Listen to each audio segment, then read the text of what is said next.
जय श्री राधे कृष्णा। श्री ओम नमो भगवते वासुदेवाय नमः। श्री ओम नमो भगवते वासुदेवाय नमः। आज मैं आपको श्री माघ मास महात्म्य का 27वां अध्याय सुनाने जा रही हूँ। प्रेत कहने लगा कि हे पथिक, मैं इस समय तुम्हारे पास जो यह गंगा जल है मांगता हूँ, क्योंकि मैंने इसका बहुत कुछ महात्म्य सुना है। मैंने इस पर्वत पर गंगा जल का बड़ा अद्भुत आश्चर्य देखा है, इसलिए यह जल मांगता हूँ, क्योंकि मैं प्रेत योनि से अति दुखी हूँ। एक ब्राह्मण अनधिकारी को यज्ञ कराकर ब्रह्म राक्षस हो गया। वह हमारे साथ 8 वर्ष तक रहा। उसके पुत्र की उसकी अस्थियों को इकट्ठा करके गंगा में कनखल स्थान में गिरवा दिया। उसी समय वह राक्षस योनि को त्याग कर सदगति को प्राप्त हुआ। यह मैंने प्रत्यक्ष देखा है, इसलिए मैंने तुमसे प्रार्थना की है।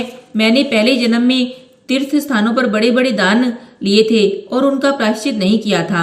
इसी से हजारों वर्षों तक मैं इसी प्रेत योनि में, जिसमें अन्न और जल मिलना अति दुर्लभ है, दुख पा रहा हूँ। इस योनि में मुझको हजारों वर्ष बीत गए हैं।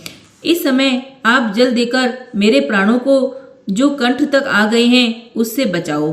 कुष्ठ आदि रोग से भी मनुष्य प्राणों को त्याग करने की इच्छा नहीं करता। देवदूती कहने लगे कि ऐसे उस प्रेत के वचन सुनकर वह ब्राह्मण बड़ा विस्मित हुआ और वह अपने मन में विचारने लगा कि संसार में पाप और पुण्य के फल अवश्य ही आ पड़ते हैं। देव दानव मनुष्य कीड़े मकोड़े भी रोगों से पीड़ित हैं। बाल तथा वृद्धों को मरण, अंधा तथा कुबड़ापन, ऐश्वर्य, दरिद्रता, पांडित्य तथा मूर्खता सब कर्मों से ही प्राप्त होता है। इस कर्म भूमि में जिन्होंने न्याय से धन इकट्ठा किया है वह धन्य है। यह सुनकर प्रेत गदगद वाणी से बोला, हे पथिक, मैं जानता हूँ कि आप सर्वज्ञ हैं। आप मुझको जीवन का आधार जल इस प्रकार दो जैसे मेघ चातक को देता है।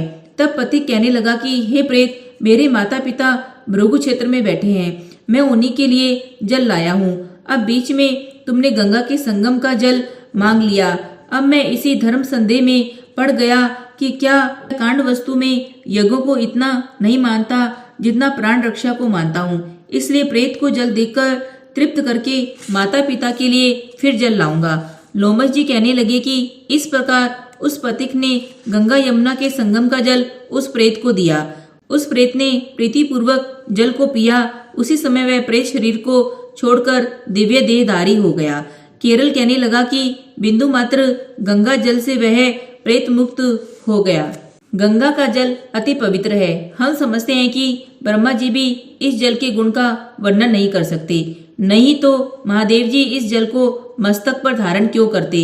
इस संसार में जो मनुष्य काया, वाचा और मनसा के पापों के रंग में रंग गए हैं वे गंगा जल के बिना नहीं धुलते।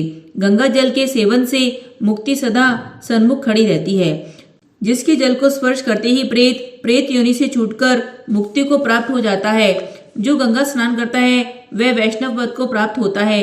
यदि संबंधी लोग गंगा जल से तर्पण करें तो नरक में रहने वाले पितर लोग स्वर्ग में चले जाते हैं और स्वर्ग में रहते हुए ब्रह्म तत्व को प्राप्त होते हैं। गंगा जल के समान और कोई मुक्ति का साधन नहीं। वह प्रेत वहां से चला गया और 1 मास में जब माघ मास आया तो उसने प्रयाग महात्म के अनुसार गंगा यमुना के संगम पर स्नान करके पिशाच शरीर को धारण कर भक्ति पूर्वक नारायण की स्तुति करता हुआ वह द्रविड़ देश का राजा गंधर्वों से सेवित उत्तम विमान में बैठकर इंद्रपुरी को गया। सो हे द्विज, यह इतिहास पापों का जल्दी ही नाश करता है। इससे धर्म का ज्ञान होता है। यह पुण्य, यश तथा कीर्ति को बढ़ाने वाला है, ज्ञान तथा मोक्ष को देने वाला है। तुम भी सदगति पाने के लिए प्रयाग चलो। वहां पर हम ऐसे स्नान करेंगे जो देवताओं को दुर्लभ होता है। वहां पर श्राप से पैदा हुआ पिशाचपन सब नाश को प्राप्त हो जाएगा। इस प्रकार लोमस जी के मुख से अमृत में मधुर कथा को सुनकर मानो अमृत पीकर सब प्रसन्न हो गए और पाप रूपी समुद्र से पार हुए। उन्हीं के साथ सब लोगों ने दक्षिण दिशा को प्रस्थान किया। श्री हरि विष्णु भगवान की जय। श्री हरि विष्णु भगवान की जय।